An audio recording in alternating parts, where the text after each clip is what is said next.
ओम शांति। आज का बहुत सुंदर विषय है स्वराज्य अधिकारी से विश्व राज्य की प्राप्ति। स्वराज्य अधिकारी से विश्व राज्य की प्राप्ति। वैसे तो अव्यक्त मास चल रहे हैं और यह अव्यक्त मास जनवरी मास हमें ब्रह्मा बाबा की स्मृति दिलाता है।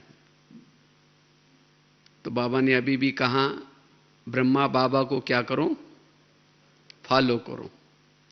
तो ब्रह्मा बाबा को फॉलो करना अर्थात बाबा ने कर्मातीत बनने के लिए, नारायण बनने के लिए जो पुरुषार्थ किया उस पुरुषार्थ को हमें स्वयं को भी करना, इसको कहेंगे फॉलो फादर। वैसे तो ब्रह्मा बाबा की बहुत सारी विशेषताएं हैं। ब्रह्मा बाबा ने काफी अलग अलग पुरुषार्थ किया, लेकिन ब्रह्मा बाबा ने शिव बाबा की प्रवेशता से पहले भी बाद में भी बाबा ने विशेष एक तो रोज अपना खुद का कर्मेंद्र का दरबार लगाया और दूसरा आत्माभिमानी स्थिति का अभ्यास। ये दो बातों के अभ्यास से ब्रह्मा बाबा नारायण बने, क्योंकि ये राजाई प्राप्त करने के लिए ये पुरुषार्थ बहुत जरूरी है। क्योंकि हम भी यहां क्यों पढ़ रहे हैं, हमारा लक्ष्य क्या है? हमारा लक्ष्य है हम भविष्य में राजा बने, है ना सबका लक्ष्य। हम योग कर रहे हैं, किसी लिए कर रहे हैं? भविष्य में राजाई पद की प्राप्ति करने के लिए। ज्ञान भी सुनते किसी लिए? राजाई पद की प्राप्ति के लिए। धारणा भी किसी लिए करते हैं? राजाई की पद की प्राप्ति के लिए। सेवा भी किसी लिए कर रहे हैं? राजाई पद की प्राप्ति के लिए। हमारे चारों सब्जेक्ट का उद्देश्य क्या है? राजा बनने का उद्देश्य है। आज भी बाबा ने कहा ना, रोज अपना घाटा या फायदा चेक करो, तभी वर्षा मिलेगा। तो रोज हमें क्या चेकिंग करना है? राजा बनने के लिए चेकिंग क्या करना है? स्वयं की चेकिंग। मेरी कर्मेंद्रियां मेरे वश में कितनी है? तो कौन कौन राजा बनना चाहते हैं? हाथ खड़ा करो। अच्छा, सभी को राजा बनना है, तो बहुत अच्छी बात है। हाँ, सबकी इच्छा तो है, लेकिन राजा कौन बन सकता है? बाबा ने कोई ये फार्मूला नहीं बताया कि जो इतने सालों से ज्ञान में है वो राजा बनेंगे, जो मधुवन में रहते वो राजा बनेंगे, जिन्होंने साकार माँ बाबा को देखा है वो राजा बनेंगे, जो जोन इंचार्ज है वो राजा बनेंगे, सेंटर पर समर्पित है वो राजा बनेंगे। ये बाबा ने कोई फार्मूला नहीं बताया। फार्मूला क्या है? जिन्होंने संगम युग में अपने पर राज्य किया है, अर्थात स्वराज्य अधिकारी बने, वो क्या बनेंगे? भविष्य के राजा बनेंगे। तो सचमुच आज हमारा अपने पर कितना ध्यान है? इसीलिए कहते हैं ना, पहले तुम अपने घर को सुधारो, बाद में दूसरों को सुनाओ। घर मतलब कौन सा घर है? शरीर हमारा क्या है? ये घर है। इस शरीर की हर कर्मेंद्रिय हमारे खुद के वश में हो,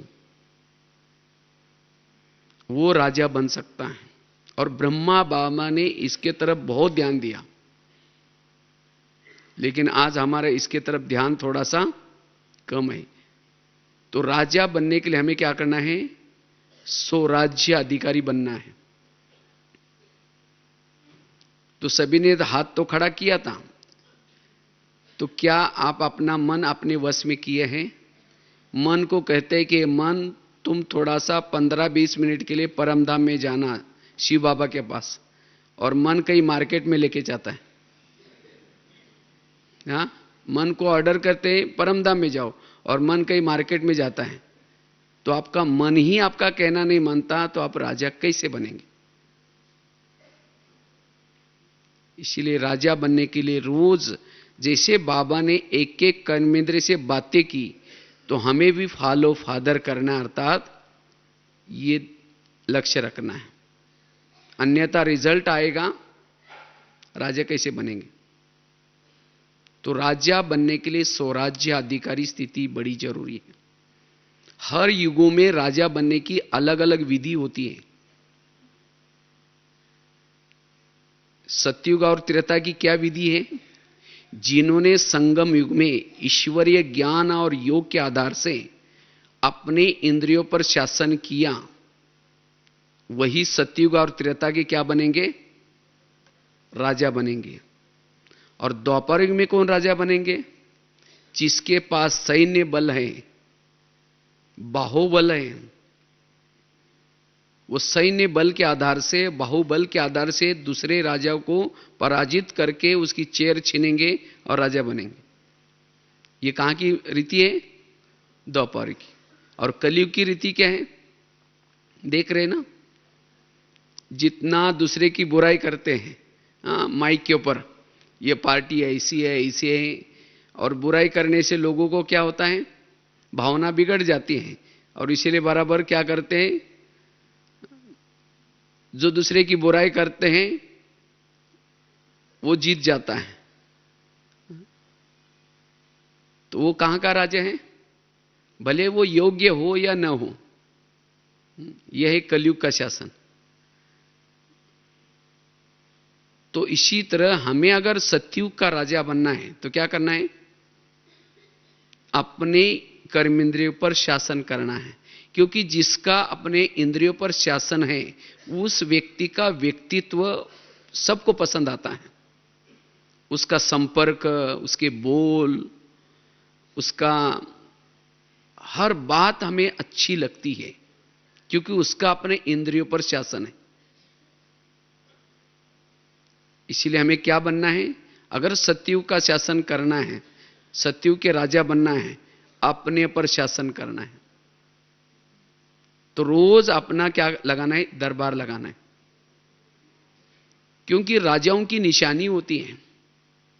जो राजा बनने वाले हैं, सभी ने हाथ खड़ा किया था ना, तो चेक करो क्या ये निशानी मेरे अंदर है। राजा की पहली निशानी है, राजा दानी होता है। राजा के घर से कोई भी खाली नहीं जाता। कहते थे ना, एक राजा था, वो बहुत दान करता था, कहानी आती थी पहली। तो क्या हम भी दान करते हैं?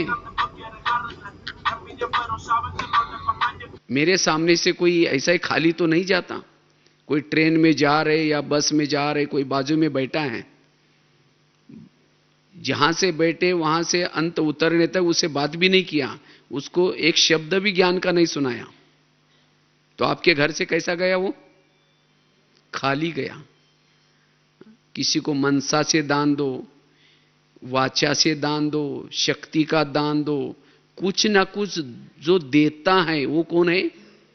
राजा। जो देता नहीं वो राजा कैसे बनेगा? इसीलिए क्या चेक करना अपने आप को, हम देते हैं किसी को कुछ? दूसरे राजा की निशानी क्या होते हैं? राजा जिसको भी ऑर्डर करता है, अगर राजा की ऑर्डर कोई टालता है, राजा क्या करता है? उसको शिक्षा देता है, सजा देता है।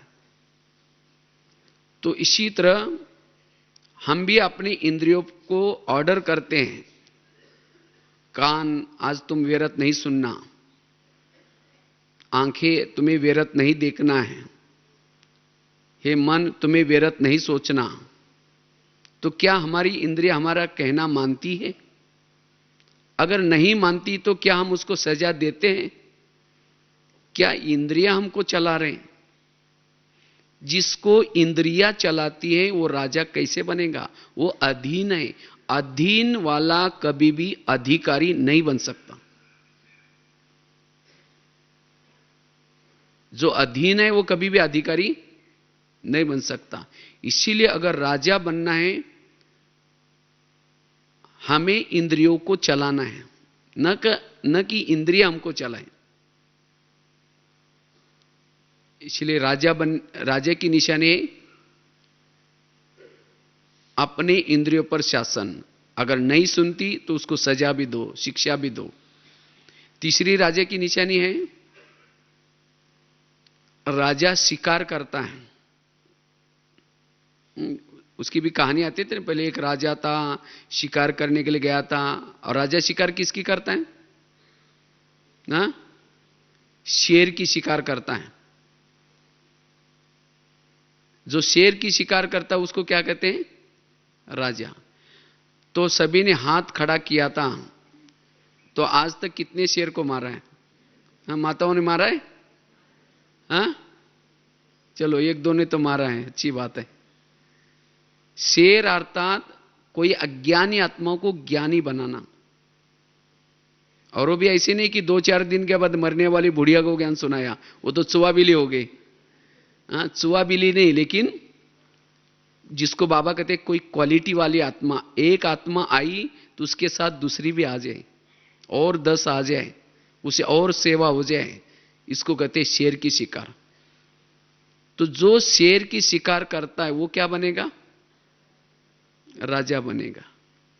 तो इसलिए राजा बनने के लिए बाबा कितनी सारी अव्यक्त साकार मुरली में, बच्चे मंदिरों में जाओ, बच्चे यहां जाओ, वहां जाओ, कितनी बाबा हमें क्या भरता है? उमंग भरता है। लेकिन हम सुनने तक है या कोई इसको प्रैक्टिकल भी करते हैं? तो जो शिकार करता वो क्या बनेगा? क्योंकि प्रजा ही नहीं बनेगी तो राजा कैसे बनेंगे? तो इसीलिए राजा वो है जो प्रजा भी बनाता है। और जंगल तो बहुत लंबा चौड़ा है, कितने सारे शेर घूम रहे। तो शेर की शिकार जरूर करनी है। कई तो सोचते हैं कि कोई सुनता ही नहीं। आजकल हम बहुत सुनाने की कोशिश करते हैं। अगर नहीं सुनता तो आपके जो हथियार है उसके अंदर धार नहीं है, तो योग बल से धार लगा दो तो सुन लेंगे। अगर नहीं सुनता तो कम से कम सेंटर में तो लेके आओ, उसको जाली में तो फंसा दो। उस शेर को क्या करो? जाली में तो फंसा दो, मारने का काम बहनें कर ही देंगी। लेकिन जिन्होंने वहां तक फंसाया उसको आधी दुआ मिल जाएगी। इसीलिए हमें जरूर किसी ना किसी को सेंटर पर लेके आना है। अगर एक नहीं सुनता तो दूसरे को लेके आओ। सप्ताह में एक शिकार जरूर करनी है। राजा एक संडे के दिन या कोई ना कोई दिन मुकर्रर करके शिकार के लिए खास निकलता था। तो इसी तरह हमें भी क्या करना है? कोई ना कोई एक दिन मुकर्रर करके शिकार करने के लिए जरूर निकलना है। तो एक सप्ताह में एक शिकार करेंगे तो 1 महीने की कितनी हो जाएगी? 4, 12 महीने की कितनी हो जाएगी? चलो कम से कम एक तो करें। मास में एक भी करेंगे तो भी 12 शिकार हो जाएगी। तो इसीलिए हमें शिकार जरूर करनी है।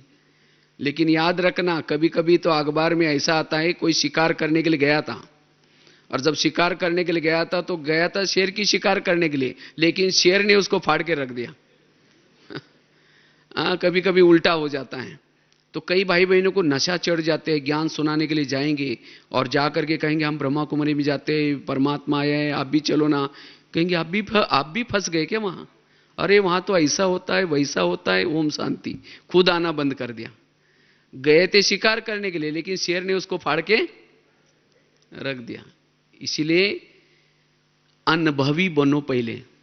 जिसको अनुभव है ज्ञान और योग का, यहां की बातों का, वो चाहे कितने भी कोई कुछ कहे, संशय बुद्धि नहीं बन सकते। इसीलिए हमें शेर की शिकार जरूर करनी है।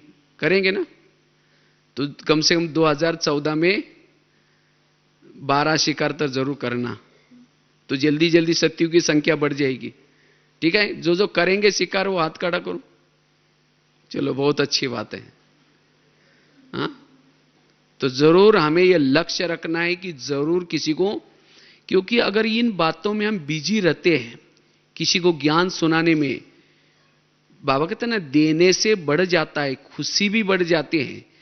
अगर जिसको ज्ञान सुनाया वो योग लगाएगा, दुआ देगा, वो दुआ आपको भी आदि मिल जाएगी, आपका भी योग इजीली हो जाएगा।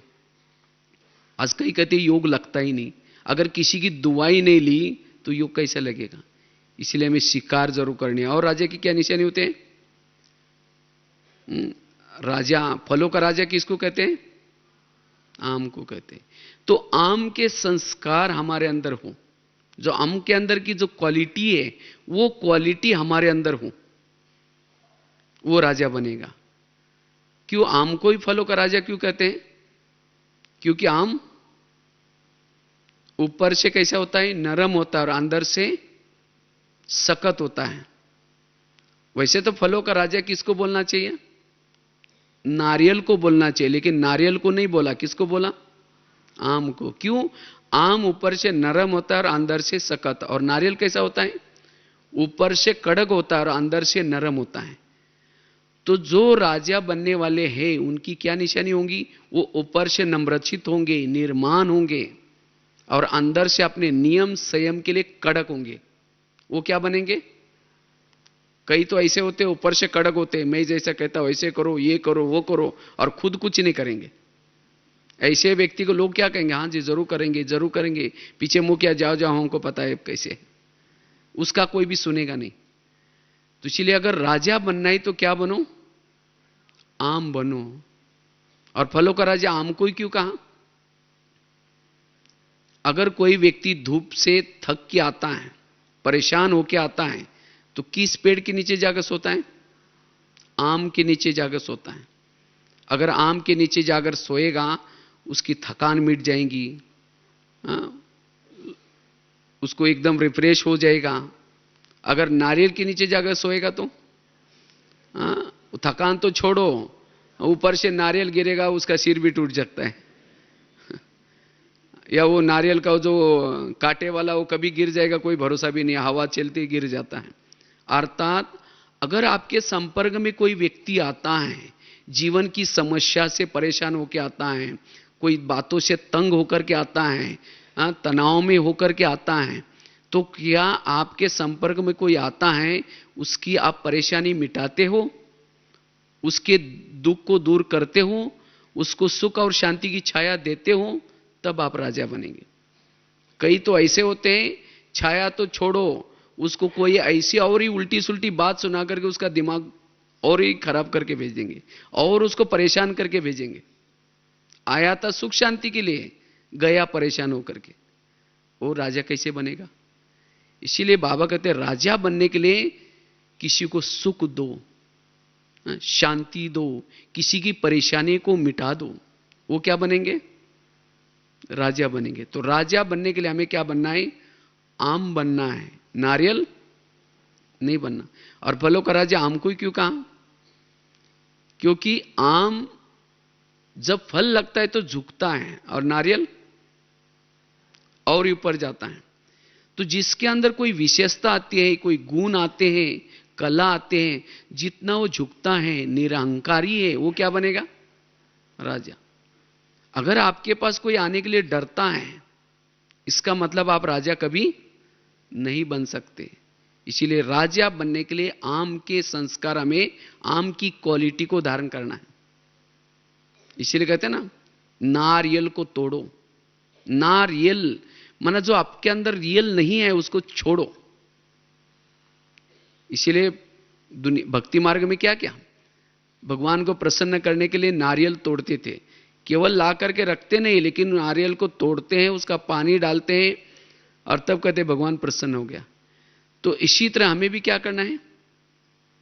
नारियल, आत्मा का आकार कैसे है? नारियल की तरह है। नारियल के अंदर पानी होता है, खोबरा होता है, अगर उसको पियो तो हेल्थ अच्छी बनती है, वो हेल्थ के लिए बहुत अच्छा रहता है पानी और खोबरा। लेकिन वो पानी प्राप्त करने के लिए, खोबरा खाने के लिए कवच को क्या करना पड़ेगा? तोड़ना पड़ेगा। इसी तरह आत्मा का आकार भी नारियल की तरह है। उस आत्मा के अंदर शांत स्वरूप, आनंद स्वरूप, शक्ति स्वरूप, प्रेम स्वरूप ओरिजिनल गुण है। अगर उस ओरिजिनल गुण को प्राप्त करना है तो ऊपर के विकारूपी कवच को क्या करना पड़ेगा? तोड़ना पड़ेगा। इसीलिए हम सभी ने भी नारियल ला करके शिव जी के सामने अर्पण किया है, लेकिन अब तोड़ा, कोई 10 साल से तोड़ रहे, कोई 20 साल से तोड़ रहे। जब तक नारियल नहीं टूटेगा तब तक बाबा प्रसन्न नहीं होगा। इसीलिए हमें ये नारियल को तोड़ना है, ओरिजिनल संस्कार को बाहर लाना है। तो राजा बनने के लिए हमें क्या करना है? ये 4 विशेषता धारण करनी है। पहली बताई, अगर राजा बनना है तो क्या करना है? दान करना है। कईयों को लगता है ब्रह्मा कुमारी में आ गए तो राजा तो बन ही जाएंगे, ऐसी कोई बात नहीं है। याद रखना, यहां जो बोएंगे संगम युग में वही बाबा अनेक गुना होकर के देता है। अगर यहां नहीं करेंगे तो मिलेगा भी नहीं। अगर यहां बोया ही नहीं तो मिलेगा कहां से? एक बहुत सुंदर एक घटना आपको सुनाते। एक बहू थी, वो शादी से पूर्व बहुत दान पुण्य करती थी, लेकिन जब उसकी शादी होती है दान पुण्य नहीं करती। उसकी शादी हुई थी एक सेठ जी के घर में। वो थे सेठ जी लेकिन थे कंजूस, कभी भी दान पुण्य नहीं करते। तो एक बार सब, उसका पति, सास, ससुर सब महल के बाहर, उनका गांव में महल था बहुत बड़ा, सेठ जी थे, वो बाहर बैठे थे। तो इतने में एक सन्यासी आया और सन्यासी कहता है मुझे थोड़ा भिक्षा दो। तो बहू क्या कहते हैं, मैं बासी खाती और भूखी सोती हूं, तुमको कहां से दूं? तो सास को तो गुस्सा आया उसको, लेकिन कुछ नहीं बोला, वो सन्यासी था। दोबारा वो सन्यासी कहता है मुझे थोड़ी भिक्षा दो। दोबारा वो कहते हैं कि आपने सुना नहीं, मैं बासी खाती और भूखी सोती है, तुमको कहां से दूं? सन्यासी चला गया। तो सास ने उठ करके उसको 2 थप्पड़ लगा दी। कहते तुमने तो हमारा नाम खराब किया, कब आपको बासी खिलाया और कब भूखा सुलाया? तो फिर उसकी बहू कहते हाँ, रोज मैं बासी खाती और भूखी सोती हूं। कहते आज मेरी शादी ये सेठ जी के घर में हुई है, ये तो मैंने पिछले कोई जन्मों में अच्छा कर्म किया होगा जिसका फल आज मैं खा रही हूं। तो कौन सा खा रही हूं? पिछले जन्मों का खा रही हूं, मतलब बासी खा रही हूं। और भूखी सो रहे अर्थात अगले जन्म के लिए आप मुझे कुछ भी करने नहीं देते दान पुण्य, इसीलिए मैंने कहा कि मैं बासी खा करके भूखी सोती हूं। फिर उसके सास के समझ में आया हाँ बात तो सही है। तो कहते हैं ठीक है, जो घोड़े के लिए जो चने पीसे उसको दिया करो। उसको लगता है थोड़ा अक्ल तो आ गई उसको दान पुण्य करने की, तो रोज वो चने दान करते हैं। तो एक दिन इस बहू को लगता है अगर मैं चने दूंगी तो अगले जन्म में मुझे बोरी की बोरी चने मिलेंगे। फिर उसकी सास कहते अच्छा जो चाहिए दे दो। तो इसी तरह कहीं हम बासी खा करके भूखा तो नहीं सो रहे।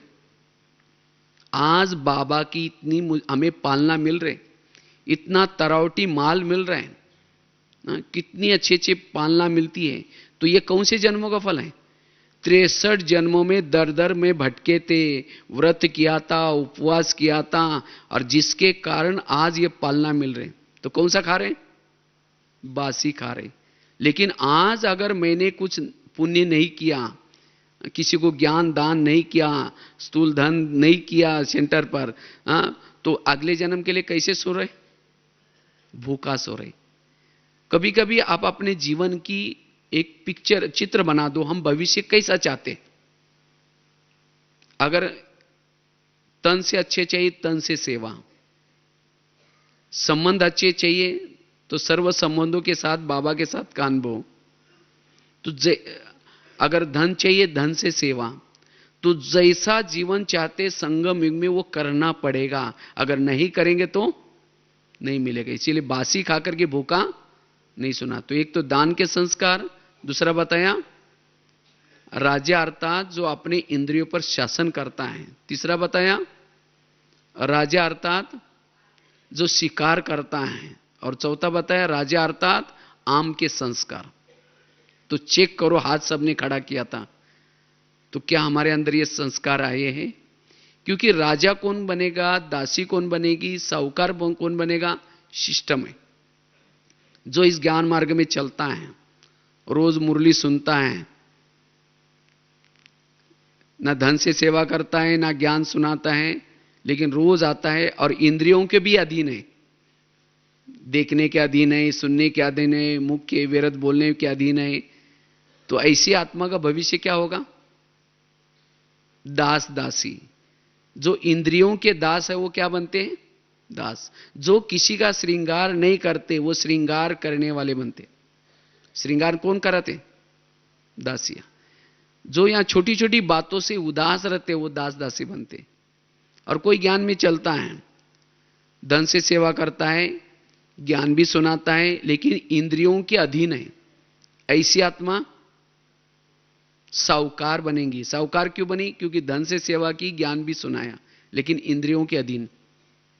और कोई ज्ञान में चलता है, इतना गुप्त पुरुषार्थ कर रहा है जो इंद्रियों को अपने वश में किया है, लेकिन ना धन से सेवा करता ना ज्ञान सुनाता है। राजा तो बनेगा, लेकिन कैसा? कंगाल राजा। कंगाल शब्द नहीं होगा, लेकिन उसके पास धन की कमी। और कोई ज्ञान में चलता है, धन से सेवा करता है, ज्ञान भी सुनाता है, इंद्रियों को भी शासन किया है, ऐसी आत्मा क्या बनेगी? संपन्न राजा। तो चेक करो मेरी गाड़ी कौन से ट्रैक में चल रही। अभी भी हम ट्रैक को बदल सकते हैं। इसीलिए बाबा कहते बच्चे रोज अपनी चेकिंग करो।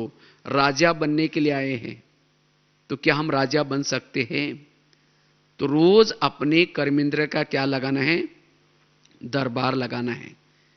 तो बात चल रही थी राजा बनने के लिए स्वराज्य अधिकारी, क्योंकि जो स्वराज्य अधिकारी है वो वायुमंडल को भी शुद्ध बना सकता है। जो इंद्रियों के अधीन है वो वायुमंडल को खराब करेगा। वो योगी नहीं बन सकता, उसका योग नहीं लगेगा। जो कर्मेंद्र के अधीन है, जैसे भारत में अंग्रेज घुसे थे, कैसे घुसे थे? भारत में अलग अलग नवाब थे, और उन नवाबों ने, अंग्रेज लोगों ने क्या क्या नवाबों के साथ दोस्ती की, और जिसके कारण क्या हो गया? भारत के ऊपर अंग्रेज लोगों ने अटैक किया। इसी तरह जिसका इंद्रियों पर शासन नहीं है, माया कहां से आती है?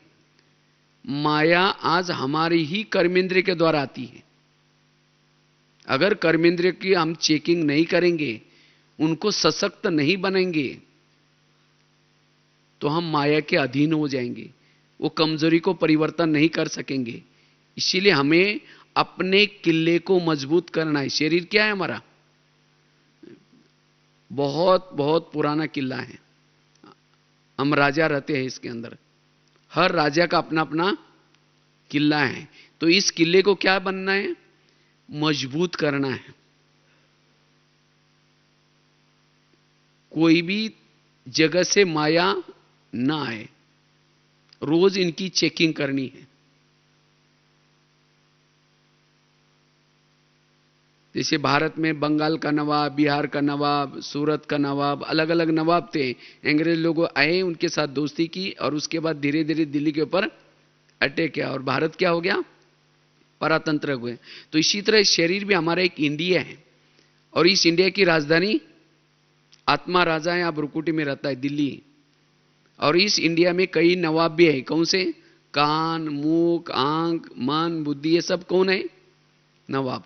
तो माया रूपी अंग्रेज आती है तो क्या करते? दोस्ती पहले कान के साथ, कोई व्यर्थ बातें सुनेंगे, उसके बाद अंदर मुख में वर्णन होगा, फिर आंखों में आएगा, फिर मन में आएगा, फिर बुद्धि में आएगा, फिर दिल्ली के ऊपर अटैक हो गया, तो फिर आत्मा अधीन हो गई। तो इसीलिए हमें क्या करना है? रोज क्या करना है? हमें, हमारा पुरुषार्थ क्या है? इस शरीर रूपी देश को, जैसे वो गीत सुन रहे थे ना शुरू शुरू में, पग पग पर अपने कर्मेंद्रिय को माया की छाया से बचाना, राजधानी को माया की छाया से बचाना। तो इसीलिए ब्रह्मा बाबा ने जैसे रोज अपना दरबार लगाया, तो हमें भी क्या करना है? रोज चेकिंग करना है, आखिर माया आती कहां से, कौन सी ईंट या कौन सा दरवाजा खुला है? हम इतने बिजी रहते, कहते ना अंधेरी नगरी चौपट राजा टकेसर बाजी टकेसर खाजा। नगरी का राजा सोया है, जो चाहे हो रहा है, आंखें जो चाहे देख रहे, मुख जो चाहे बोल रहे, कान जो चाहे सुन रहे, और जिसके कारण फिर राजा कमजोर होता है। तो अभी हमारा शरीर रूपी देश परतंत्र है, उसको स्वतंत्र बनाना है। जैसे भारत से अंग्रेज लोगों को भगाया, कैसे भगाया? तो वही नीति हमें भी यहां अपनानी है। हमें भी क्या करना है? जैसे वो लोगों ने क्या किया था, जगह जगह पर सभा ली, जालियनवाला बाग, फिर उसके बाद अखबार निकाले, अपने अपनी भाषा में क्या करते थे, अखबारों के द्वारा जनता को जागृत करना शुरू किया। अलग अलग नारे बनाए, वंदे मातरम, कहते जब वंदे मातरम नारा शुरू किया, अंग्रेज लोगों को बिल्कुल बोलने नहीं देते थे, उनको इंडियन वालों को। क्यों? उनको तो हिंदी इतनी अच्छी आती नहीं थी, उनको लगता था ये हमको क्या बोल रहे, बांधो और मारो, वंदे मातरम, तो इसीलिए मना करते थे। तो आखिर जब ये अखबार के द्वारा अलग अलग सभा लेकर के जब भारत की जनता जागृत हो गई, तो सभी ने नारा लगाया कि कौन सा, अंग्रेजों go back, Simon go back, Bharat छोड़ो, और तब चले गए। इसी तरह हमें भी शरीर रूपी देश में, इस इंडिया में माया रूपी अंग्रेज घुसे हैं, अब उनको निकालना है। तो क्या करना पड़ेगा? रोज दरबार लगा करके एक एक कर्मेंद्र को क्या करना पड़ेगा, जागृत करना पड़ेगा। हे आंखें, तुम जो व्यर्थ देख रहे, ये भले क्षणिक अच्छा है, लेकिन इससे मेरा कितना घाटा होता है। इसने, माया ने मेरे हमारे लिए क्या क्या किया। तो इसी तरह हर कर्मेंद्रिया जागृत हो जाए, तो सभी कर्मेंद्रिय के दिल से निकले माया गो बैक, तब माया चली जाएगी। अब होता क्या है, आत्मा कहता है माया गो बैक, कान कहता है और क्या हुआ, कोई बात ना, आ जाए, कान कहता है आ जाओ, कोई बात नहीं। अगर घर का ही कोई भेदी बना है, कोई बॉर्डर पर रहने वाला कोई दुश्मन से मिला है, वो देश की हालत क्या हो सकती है, उस घर की हालत क्या हो सकती है। इसीलिए बाबा कहते बच्चे रोज अपना क्या लगा दो, दरबार लगा दो, और एक एक कर्मेंद्र को क्या करो, समझाओ। तो कैसे हमें दरबार लगाना है? रोज जब हम अमृत वेला करते हैं, ये समझो कि शरीर हमारा क्या है, एक देश है, शरीर हमारा एक ऑफिस है, ये कर्मेंद्र हमारे कर्मचारी है। तो रोज अमृत वेला करके जब शरीर में प्रवेश करते हैं, उसके बाद 5-7 मिनट अपने कर्मेंद्र से बातें करो। जब शरीर में प्रवेश किया तो सभी कर्मेंद्र से गुड मॉर्निंग करो, और गुड मॉर्निंग करके एक एक से बात करो। कैसे बात करो? सबसे पहले कान से बात करो, हे मेरे कान, तुम मेरे इस राज्य की शान हो, अगर तुम ना होता तो मैं ईश्वरी महावाक्य कैसे सुनता, और मेरा तो तुम्हारे पर बहुत विश्वास है, इसीलिए मैंने तुमको बॉर्डर पर रखा है। कान कहाँ है? बॉर्डर पर है। तो मेरा तो तुम्हारे पर विश्वास है, मैंने तुमको बॉर्डर पर रखा है, लेकिन आजकल तुम दुश्मन से मिले हैं, मुझे तो पता नहीं था। क्योंकि मैं जब आज अमृतवेला परमधाम में गया था, मेरा परम हितैषी शिव बाबा, उसने तुम्हारे लिए इशारा किया है। इसीलिए हे कान, तुम मेरे राजाई में रहते हो, मेरा खाते हो। क्योंकि कान जिंदा क्यों है? कान के पास जो खून सप्लाई होता है, कहां से होता है? आत्मा जो मेहनत करके ये करते हैं, वहां सप्लाई होता है। तुम मेरा खाते हो, मेरे राजाई में रहते हो, और मुझे धोखा देते हो। इसीलिए हे कान, आज से तुम्हें सावधान होना है। फिर रात को 10 बजे सोने से पहले फिर मैं दरबार लगाऊंगा। ये सवेरे की बात है, अमृत वेले के बाद 5-7 मिनट के लिए। अगर रात को दरबार लगाऊंगा, चेकिंग करूंगा, और उसी दरमियान अगर सारा दिन में कुछ व्यर्थ सुना है तुमने, तो मैं सबके बीच में तुमको सजा दूंगा। और ये भी नहीं समझना कि आप हमें तो कुछ पता ही नहीं चलेगा। क्योंकि आजकल मैं शिव बाबा, जैसे गीत में था ना, खुदा दोस्त मेहरबान हुआ है, फिर से खोई हुई राजे क्या कर रहे हैं, दिलाने की मेहनत कर रहे हैं। तो शिव बाबा के सहयोग से मैं फिर से अपना राजाई वापिस लेना चाहता हूं। अगर तुमने सारा दिन में कुछ व्यर्थ सुना है, मैं तुम्हें सजा दूंगा। और यह भी नहीं समझना कि मुझे कुछ पता ही नहीं चलेगा। आजकल मैंने पूरे किले के चारों तरफ से सीसी कैमरे लगाए हैं, क्योंकि आजकल जमाना है ना सीसी कैमरे का। अगर उस सीसी कैमरे के रिकॉर्ड में कुछ आएगा तब सजा मिलेगी। आगे चलो, मुख के पास। हे मेरे मुख, तुम भी मेरे इस राज्य के शान हो। अगर तुम ना होते, मैं ईश्वरीय महावाक्य औरों को सुना करके दुआएं कैसे लेता। मुझे तुम्हारे द्वारा बहुत दुआएं मिल रही, लेकिन कभी कभी तुम क्या करते हो, मेरे ही आत्मा भाई का इंसल्ट करते हो, अपमान करते हो, जिसके कारण वो आत्मा भाई मुझे दुआ देने के बजाय बदुआई देता है। क्या मैंने किसी का अपमान करने के लिए तुमको रखा है राजाई में? अगर तुमने किसी का अपमान किया तो तुम्हें भी मैं सजा दूंगा। आगे चलो, आंखों के पास। हे मेरे आंखें, तुम भी मेरे इस राज्य के शान हो। अगर तुम ना होते, मैं परमात्मा को कैसे देखता। मुझे तो 84 जन्म में बहुत सारे आंखें मिली है, लेकिन तुम्हारे जैसे भाग्यशाली आंखें कोई नहीं मिली। क्यों? तुम्हारे द्वारा मैंने वो सत्यम शिवम सुंदरम को घंटों तक देखा है, जिसको देखने के लिए सारी दुनिया की आंखें तरस रहे, एक सेकंड के लिए दर्शन के लिए तरस रहे, और तुम्हारे द्वारा उसको मैंने घंटों तक देखा है। तो क्या वो सत्यम शिवम सुंदरम को देखने के बाद तुम्हारा पेट नहीं भरा? आखिर तुम इस संसार की व्यर्थ बातें क्यों देखते हो? अगर तुम व्यर्थ बातें देखेगा तो मैं तुम्हें सजा दूंगा। आगे चलो, पांव के पास। हे मेरे पांव, तुम भी मेरे इस राज्य के शान हो। अगर तुम ना होते, मैं इस सेवा के लिए कैसे जाता। क्योंकि मैं भले मुख से भाषण करता हूं, आधी दुआ किसको मिलती? तुमको मिलती है, पांव को मिलती है। भले हाथ से कर्मना सेवा की, आधी दुआ किसको मिलती है? पांव को। क्यों? पांव क्या करता है? सभी इंद्रियों को अपने सिर पर उठा करके लेके आता है। इसीलिए कोई भी व्यक्ति घर में आता है, उसके चरण छूते हैं। चरण तुम्हारा धन्यवाद, इस व्यक्ति को घर में लाया। चरण में कोई आत्मा नहीं है, लेकिन चरण क्यों छूते हैं?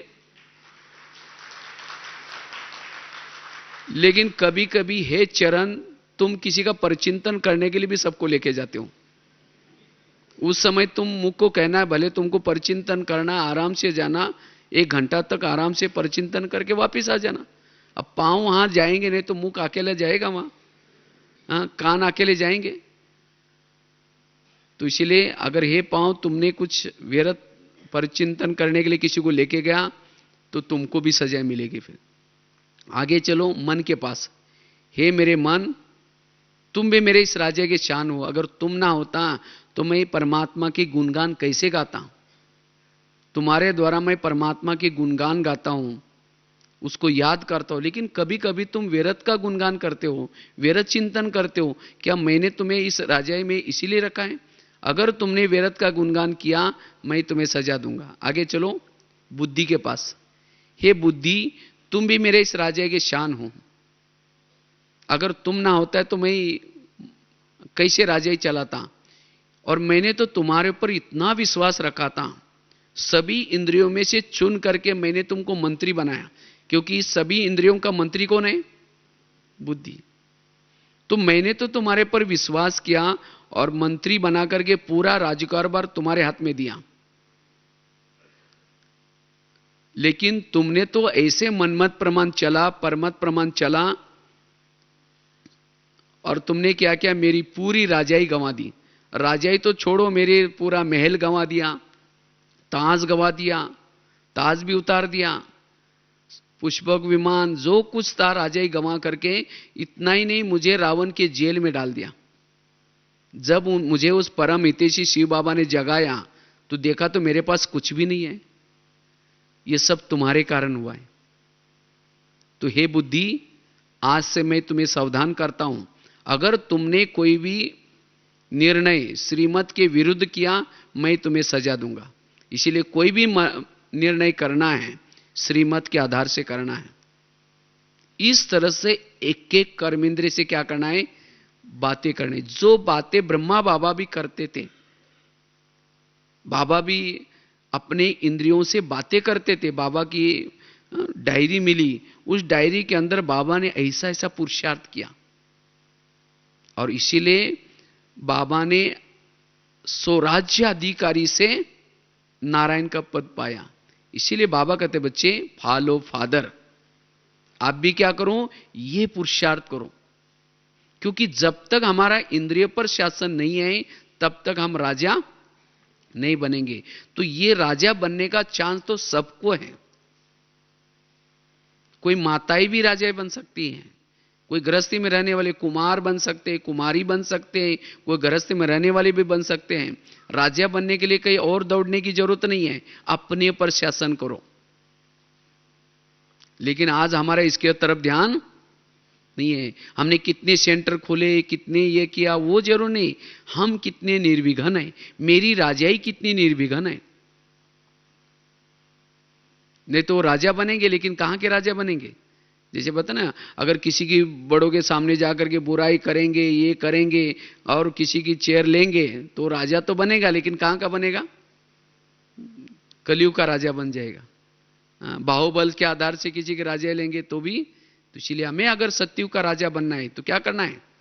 स्वराज्य अधिकारी बनना है, अपने पर शासन करना है। इसलिए बाबा इसको कहते परिवर्तन, ये है परिवर्तन।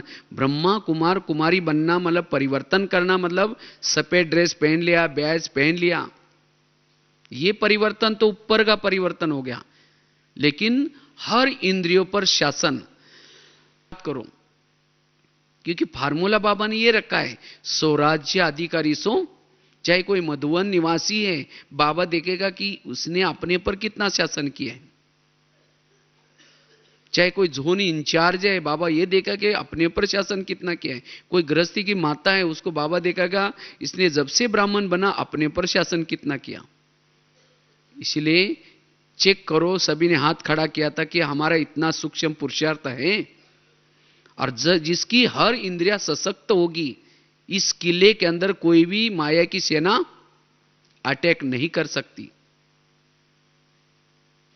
और जो स्वराज्य अधिकारी है वो आत्माभिमानी स्थिति में रहेगा, आत्माभिमानी स्थिति में रहेगा। इसीलिए बाबा कहते बच्चे ये पुरुषार्थ करो राजा बनने के लिए। इसलिए राजा बनने के लिए अपने ऊपर शासन करने की जरूरत है। फिर हमने 10 बजे लगाया दरबार, सवेरे उठ करके, सवेरे अमृत वेले के बाद, फिर रात को सोने से पहले फिर दरबार लगा दो। फिर सभी कर्मेंद्र को कहो कि आओ भाई दरबार लगाना है। तो फिर बाद में 5 मिनट के लिए अपने सभी कर्मेंद्र पर ध्यान रखो कि आज कितना घाटा हुआ और कितना फायदा हुआ। कोई दुश्मन तो अंदर मेरे किले में तो नहीं आया जिसे मेरा टाइम वेस्ट हो गया। तो सबसे पहले चेकिंग करो, कान को पूछो, हे कान तुम्हारा सारा दिन का चार्ट कैसा रहा? आपका बहुत बहुत धन्यवाद। 7 बजे तुम्हारे द्वारा मैंने मुरली सुनी थी, लेकिन 12-1 बजे कोई एक माता जी आई थी और उसने बड़ा नजदीक, आपने बड़ा नजदीक जाकर के वो कोई किसी की परचिंतन की बातें सुना रही थी। वो बहन जी ऐसी है, वो ऐसी करते, और आपने तो बड़ा नजदीक जाकर सुना था। मैंने सीसी कैमरे में रिकॉर्डिंग में देखा है। तो बताओ, मैंने सवेरे तुमको मना किया था सुनने के लिए, तो भी तुमने सुना, इसीलिए तुम्हारे लिए सजा कौन सी? तुम्हें दोबारा मुरली सुननी है। सजा मतलब कोई कान काटने वाली सजा नहीं। सजा कौन सी दो? दोबारा मुरली सुनो। क्योंकि कौन से कान पर चिंतन सुनते हैं? जिस कान में ज्ञान की कमी है। इसीलिए उसको ज्ञान से इतना भरपूर कर दो जो किसी के परचिंतन की बातें सुने ही नहीं कभी। इसीलिए उसको अलौकिक सजा दो। कौन सी? दोबारा मुरली सुनो। फिर आगे चलो मुख के पास, हे मुख तुम्हारा चार्ट कैसा रहा? समझो कान ने दरवाजा खोला, तो कम से कम तुमने तो अपना दरवाजा बंद रखना चाहिए था, क्योंकि मैं तो 7 दरवाजे के अंदर बैठा हूं। एक दरवाजा खोलो तो दूसरा, तीसरा, तुमने भी बोला हाँ वो सचमुच आजकल बहनें तो ऐसी करती रहती है, हाँ जिसका जो पैसे दे तो आगे उसको आगे करते रहते, हमारी कोई वैल्यू नहीं है। तुमने भी उसको सहयोग दिया बोल करके, इसीलिए तुम्हारे लिए सजा कौन सी? कल के दिन तुम्हारा कारोबार बंद रहेगा। मौन है मुख की सजा। दूसरे दिन चुप रहो, बस सारा दिन बोलने का बंद, तो ऑटोमेटिकली तीसरे दिन क्या करेगा? हर बात में समझ करके बोलेगा। तो ऐसी जिसको कहते राजा, एक एक कर्मेंद्र की चेकिंग, शिक्षा, सावधानी, अगर नहीं बात मानी तो क्या करो? उसको सजा दो। और जिसका ऐसा हर कर्मेंद्रिय के ऊपर निगरानी है वो क्या बनेगा? राजा। तो हाथ खड़ा किया था सभी ने, तो क्या इतनी निगरानी है हमारी? इच्छा तो है राजा बनने की, लेकिन क्या ये हम करते हैं? तो ये पुरुषार्थ करना है। जो बाबा ने किया था उसको ही हमें क्या करना है? फॉलो करना है। बाबा ने आत्मा का पाठ कितना पक्का किया, दीवार पर लिखते थे मैं आत्मा हूं, यशोद आत्मा है, ये आत्मा है, आत्मा कितना। सचमुच हम अपने दिल पर हाथ रख करके पूछे कितना हमारा इसके तरफ ध्यान है? और इसीलिए आज हमारे जीवन में प्रॉब्लम्स है, आत्माभिमानी स्थिति की कमी, कर्मेंद्रिय पर ध्यान नहीं है, इसीलिए दूसरे की कमी कमजोरी दिखती है। मुख से वर्णन करेंगे, कान से सुनेंगे, जब योग में बैठेंगे तो योग कहां लगेगा? इसीलिए योग का अनुभव करने के लिए, शक्तिशाली बनने के लिए क्या करना है? स्वराज्य अधिकारी बनने की जरूरत है। और जो स्वराज्य अधिकारी है वो क्या बनेगा? भविष्य का विश्व राज्य अधिकारी। और मेरा स्वराज्य सारा दिन बना रहे, मेरे इस राज्य के ऊपर किसी का भी अटैक न हो जाए, उसके लिए क्या करना है? आत्मा राजा को जागृत रहना है। आज वास्तव में कोई कर्मेंद्रिय के द्वारा भी माया अटैक क्यों करती है? क्योंकि आत्मा राजा वो भूल जाते हैं कि मैं राजा हूं, और उसके कारण माया क्या करते? कोई ना कोई कर्मेंद्रिय के द्वारा प्रवेश कर लेती। तो हम आत्मा राजा हूं, जागृत, सारा दिन आत्मा जागृत रहे, उसके लिए क्या करें? उसके लिए अमृत वेले का योग। जिसका अमृत वेले के योग की तरफ अटेंशन है, अमृत वेला का योग, क्लास के पहले का आधे घंटे का योग और प्लस मुरली, सवेरे सवेरे जिसकी दिनचर्या में ये तीन बातें अच्छी है, उसका सारा दिन आत्मा राजा क्या रहेगा? जागृत रहेगा। उसकी आत्माभिमानी स्थिति रहेगी। और जिसकी आत्माभिमानी स्थिति है वहां कोई भी दरवाजे से माया का अटैक नहीं होगा। जब देह भान आता है तो माया क्या करते? अटैक करते हैं। तो इसलिए हमें क्या करना है? इस 2014 में विशेष अमृत वेले के ऊपर क्या करना है? अटेंशन।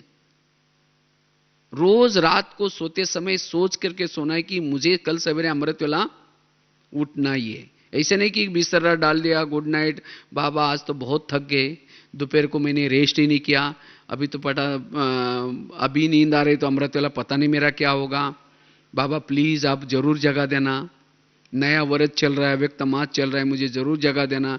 ऐसे कमजोर विचार करके सो जाएंगे तो अमृत वाला बाबा तो उठा तो देगा, लेकिन फिर देखेंगे अभी 4 को 5 मिनट कम है, थोड़ा 5 मिनट सो जाते हैं, 5 मिनट के बजाय 5 बजे का पता भी नहीं चलेगा।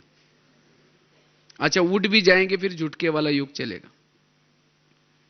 अगर अमृत वाला ढीली है तो सारा दिन फिर देह भान, और जहां देह भान है अंधेरी नगरी चौपट राजा टकेसर बाजी टकेसर खाजा। कान जो चाहे सुनेगा, मुख जो चाहे बोलेगा, तो राजाई कैसी प्राप्त होगी? एक दिन अगर मेरा इंद्रियों पर शासन नहीं है तो कितनी घाटा होता है। एक जन्म की राजा आपकी चली गई, एक जन्म में दास दासी का पद मिलना प्राप्त करना पड़ेगा। इसीलिए बाबा इतना कहते अटेंशन दो, एक एक दिन हमें यादगार बनाना है। इसीलिए अमृत वेला का योग, लास्ट के घटना सुना करके पूरा करते हैं। राजाई के लिए अमृत वेला का योग का कितना बड़ा महत्व है। एक राजा था और सारे संसार में मशहूर था। तो एक बार उसी राजे के पास एक सन्यासी आया, उसने देखा कि राजा इतना अच्छा क्यों है। तो रोज क्या करता है, उसको देखता है, लेकिन उसको पता नहीं चला कि राजा इतना अच्छा क्यों है, मशहूर क्यों है। लेकिन तब उसको पता चला इस राजे की उसने दिनचर्या बड़ी नजदीक से देखी। तो राजा रोज सवेरे उठता था, सवेरे सवेरे उठता था, हर एक के पास जाता था, मंत्री के पास जाता था, गुड मॉर्निंग, कैसे, हाउ आर यू, हाँ, हर एक के पास पूछताछ करता था। और राजा सवेरे उठने के कारण उसकी प्रजा, मंत्री सब वो भी अलर्ट रहते थे, और उसके कारण उसकी राजाई अच्छी थी। कुछ साल के बाद उस सन्यासी को क्या पता चला, राजा कंगाल हो गया। तो राजा को लगता है ये कैसे हो सकता है, वो सन्यासी को लगता है ये कैसे हो सकता है, इतना अच्छा राजा कंगाल कैसे हो गया। तो फिर वो सन्यासी उस राजे के पास दोबारा गया कि कंगाली का कारण क्या है। उसने बड़ा नजदीक से देखा, लेकिन उसको पता नहीं चला। आखिरकार उसको याद आया कि उसकी पहली दिनचर्या अलग थी और अभी तो आराम से सोया पड़ा है। तब पता चला कि अच्छा ये कंगाली का कारण है। लेकिन अब क्या करें, अगर डायरेक्ट बताऊं तो मुझे मार देगा। तो जाकर के उस राजा को युक्ति बताता है कि कहता है, राजन, आपके महल के पास मैंने एक हंस को देखा है। तो राजा ने कहा क्या हुआ फिर। तो कहता है उस हंस की एक बहुत बड़ी विशेषता है। बोला क्या विशेषता है। जिसकी नजर उसके ऊपर पड़ेगी वो सारे संसार में मशहूर हो सकता है। तो राजा कहता है मुझे भी मशहूर होना है। कहता है आपको हंस को देखना पड़ेगा। कहता है कोई बात नहीं, कल से जाऊंगा देखूंगा। कहता है लेकिन वो राजन, वो हंस आता है सवेरे सवेरे, जल्दी आता है और जल्दी फिर चला जाता है। कहता ठीक है, मैं पहले भी उठता था फिर उठूंगा। तो जब राजा सो जाता था, उसके राजा में क्या होते थे, चोर घुस जाते थे और चोर घुस करके सामान पार करते थे। तो उसके कारण वो राजा कंगाल बना था। लेकिन जब वो राजा हंस को देखने के लिए उठना शुरू करता है, तो रोज की तरह चोर चक्कर लगा रहे थे। तो देखा कि राजा आज तो उठा हुआ है, चलो कल आ जाए। फिर कल फिर वो राजा वो हंस को देखने के लिए रोज उठना शुरू किया। तो चोरों ने आना क्या किया, बंद कर दिया। और जब चोरों ने आना बंद किया तो राजा धीरे धीरे मशहूर होता होता सारे संसार में मशहूर हो गया। फिर वही सन्यासी एक बार आया, उसने कहा कि आपने हंस को देखा। कहते हैं हंस को तो नहीं देखा, लेकिन मेरी राजाई बहुत अच्छी हो गई। तब वो सन्यासी कहता है यही मैंने आपको युक्ति बताई।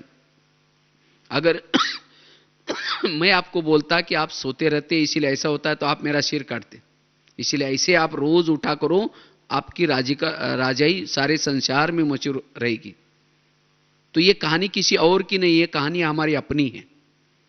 हम भी राजा थे, कब, सतयुग त्रेता में। अब भी वहां की राजाई मशहूर है। क्यों, वहां आत्मा राजा कैसा था, जागृत था, और उसके कारण उसके राजा में सब कुछ ठीक था। लेकिन धीरे धीरे आत्मा राजा क्या हो गया, सो गया। वो भूल गया कि मैं कौन हूं। और आत्मा राजा सोने के कारण इस शरीर रूपी महल में 5 चोर घुस गए। कौन से, काम, क्रोध, लोभ, मोह। और इन्होंने क्या किया, पूरे राजा को लूट लिया। मंत्री इधर का माल उधर करने लगा, बुद्धि भी मंत्री। तो फिर जैसे वो सन्यासी आया, इसी तरह शिव बाबा आकर के देखता है कि ये राजा ही इतने अच्छे थे, इनको क्या हो गया। जब देखा कि ये तो सोया पड़ा है, खुद को भूला हुआ है, फिर बाबा एक युक्ति बताता है। कौन सा, आपके शरीर रूपी महल के आसपास एक फरिश्ता आता है। ब्रह्मा के तन में शिव बाबा आता है। कितना बजे आता है, सवेरे सवेरे 2 बजे से लेकर के 5 बजे तक चक्कर लगाता है। जो उस फरिश्ता को देखेगा, उसे बात करेगा, उसे ध्यान लगाएगा, वो सारे संसार में मशहूर हो जाएगा। तो जो सवेरे उठ करके बाबा से योग लगाता है, शक्तियां लेता है, उसकी आत्मा ज्योति क्या हो जाएगी, जागृत हो जाएगी। और जहां आत्मा ज्योति जागृत है, वहां कोई भी चोर नहीं आएगा। जिस दिन आप अमृत वाला अच्छा करते हैं, योग लगाते हैं, तो सारा दिन आत्मा अभिमानी स्थिति होती है, कोई भी विकार अटैक नहीं कर सकता। तो इसीलिए अगर राजाई लेनी है तो क्या करना है, अमृत वेले का योग बड़ा जरूरी है। जिसका अमृत वेला सोमान लेकर के जागृत नशे में रहता है, और उसके साथ साथ क्लास में भी आकर के आधा घंटा पहले योग करके, जो क्लास के पहले योग करता है उसको मुरली से नशा चढ़ेगी, आनंद आएगा, अतीन्द्रिय सुख मिलेगा। और जिसकी ये 3 बातें अच्छे हैं, वो सारा दिन आत्म ज्योति जागृत रहेगी और वो सारे संसार में मशहूर, वो राजा बन सकता है। उसकी हर, जैसे घर में कोई बड़ा होता है, छोटे लड़ते नहीं, इसी तरह शरीर रूपी घर में आत्मा बड़ा है, अगर वो जागृत है तो सभी इंद्रियां चुपचाप रहेगी। इसीलिए हमें राजाई प्राप्त करने के लिए आत्माभिमानी स्थिति में रहना जरूरी है, जो ब्रह्मा बाबा ने पुरुषार्थ किया था। तो इसीलिए खास हमें बाबा को फॉलो करने के लिए क्या करना है, रोज अपना दरबार भी लगाना है। इसीलिए बाबा कभी कभी मुरली में भी कहते हैं, बच्चे रोज अपना दरबार लगा दो। लेकिन हम तो सुन तो लेते हैं लेकिन करते नहीं। अगर नहीं करेंगे तो फिर राजा कैसे बनेंगे। तो राजा बनने के लिए हमें स्वराज्य अधिकारी बनना है। जो स्वराज्य अधिकारी वो क्या बनेगा, विश्व, ये सैंपल की दुनिया है। जैसे ये दुनिया है 70% पानी है, इसमें भी शरीर में भी 70% पानी है। इतने इसमें 750-800 करोड़ लोग हैं, इसमें भी 750-800 करोड़ जीवाणु हैं, इसमें भी 3 लोग हैं, इसमें भी साकार लोग, आत्म लोग। तो इसलिए जो इस शरीर रूपी देश में शासन करेगा वही इस स्थूल दुनिया में भी शासन कर सकता है। तो इसलिए राजा बनने के लिए स्वराज्य अधिकारी की स्थिति जरूरी है। ठीक है, ओम शांति।